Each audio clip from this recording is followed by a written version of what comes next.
following all morning long, and we're talking about the wind. We're going to give you a live look right now from our sky camera at Sutter Health Park in West Sacramento, as well as our Rancho Cordova camera, and there's a common theme there. You see the wind whipping the flags and the tops of those trees around. Thank you so much for joining us here at noon. I'm Mike Cherry. That wind started to pick up just last night, and again, moving everything around, and they've been pretty strong. Yeah, the thing with the wind is it's not a destructive wind, but it's an annoying wind. But more importantly, what it's doing is it's making the fire danger increase. And so that's the real issue with this north wind. It's a drying wind. And that brings about a red flag warning. So you can see the extent of the red flag warning stretching from Shasta County all the way down past Monterey County. It's in areas into the San Joaquin County or San Joaquin Valley area, including San Joaquin County, all the way up through the Sacramento Valley. And this is going to be up until 5 p.m. on Saturday. Now, the bulk of the winds are going to be today, but we're still going to have a light north wind that's going to keep things dry as we head into Saturday. We're looking at today, winds from the north 15 to 30 miles per hour, gusts that are going to be between anywhere from 30 to 50 miles per hour. Humidities in the single digits, so that's going to be very dry conditions. So let's go ahead and take a look at some of the peak winds that we've seen so far. Marysville, 36-mile-an-hour peak wind today. Sacramento, 36. Vacaville, 38.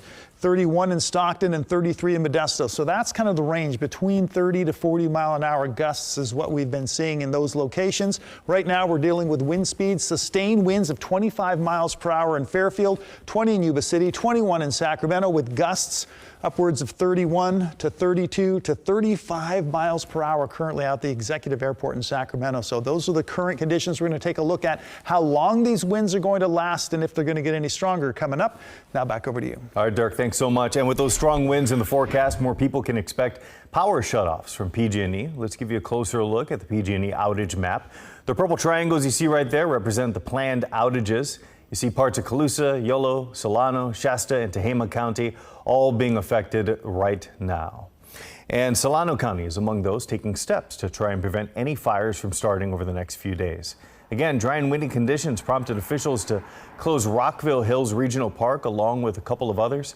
With a red flag warning and some parts of the county expecting to see power shutoffs, the Office of Emergency Services opened 2 resource centers for impacted customers. They want to remind folks to sign up for emergency notifications. Extremely important. Please, these warnings can never be highlighted enough that the danger is real.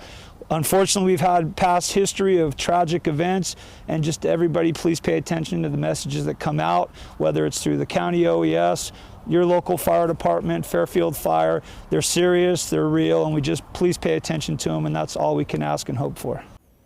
So all residents, including those outside of the planned outages, are being asked to be ready to lose power during this wind event. KCRA recently did talk to the head of PG&E about the power shutoffs. She says cutting that power is a tough but necessary decision. We will call a public safety power shutoff when customers are at risk, but it is less and less often and in smaller and smaller blocks because of how we have designed that tool. For the very latest information, don't forget you can download the KCRA3 app. We'll be tracking the winds and possible power outages.